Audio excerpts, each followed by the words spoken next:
Former Vice President Joe Biden released a new campaign ad Friday evening. Take a look.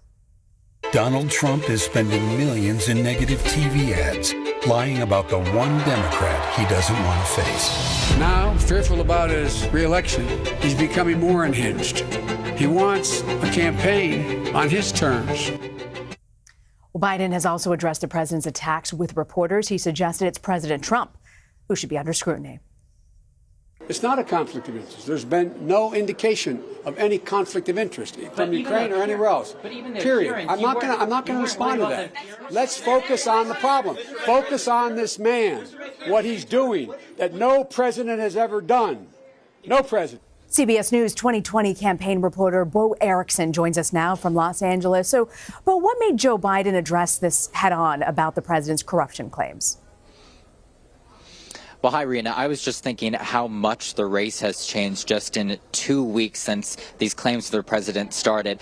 What made him change, though, he's been consistently saying that throughout these past 2 weeks that there's zero evidence to these claims from the president. But the change comes from, the press conference yesterday when we were finally able to ask him and address straight on the narrative that the president is talking about with these claims of corruption. And that's kind of what the question that I really wanted to ask him. We had been following him around fundraisers for the past couple of weeks, but he only had one or two public events in this time, so we were not able to directly ask him. He gave that big speech in Reno earlier this week that he said the president's defining characteristic is abuse of power, and he told him at that time he's not going anywhere. And there's no evidence of wrongdoing by former Vice President Biden or his son, but could this still hurt Biden politically? The context here is so important. This revolves around what's most important to Joe Biden, and that is his family. So when we hear him respond in such a forceful way as he did yesterday, that's something to remember. Now, will this hurt him? Only time will tell here, but it is putting a ripple into his campaign. The whole campaign since April has been to say that he's the most electable to beat Donald Trump next year. And so in one aspect, it does add to that messaging here, but here constantly he is having to answer questions about what happened back in 2014 in Ukraine. Speaking of that, we know Hunter Biden was on the board of a Ukrainian energy company.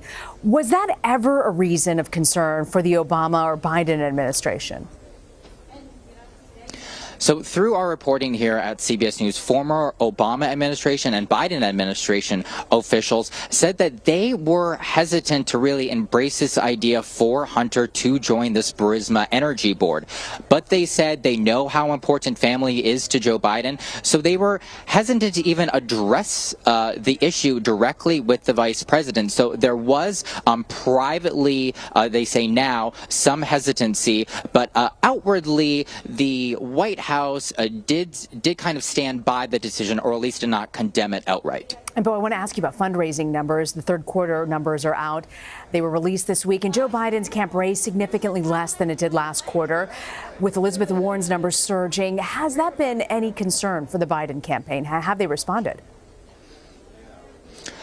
So with these claims that came just at the end of the last Q3, so actually the next quarter, the next fundraising haul, we'll be able to tell if these claims have any specific impact.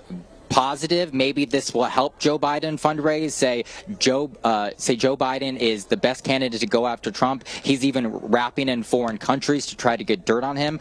Or it could maybe hurt his impact here, as some people may be more weary of this conflict of interest claims that the president keeps happening there. The campaign says, this is a good mark for us. They've really worked hard, and they think they still have the momentum going through, and this is definitely adding to their messaging as well. Bo Erickson, thank you very much, Bo. Thank you.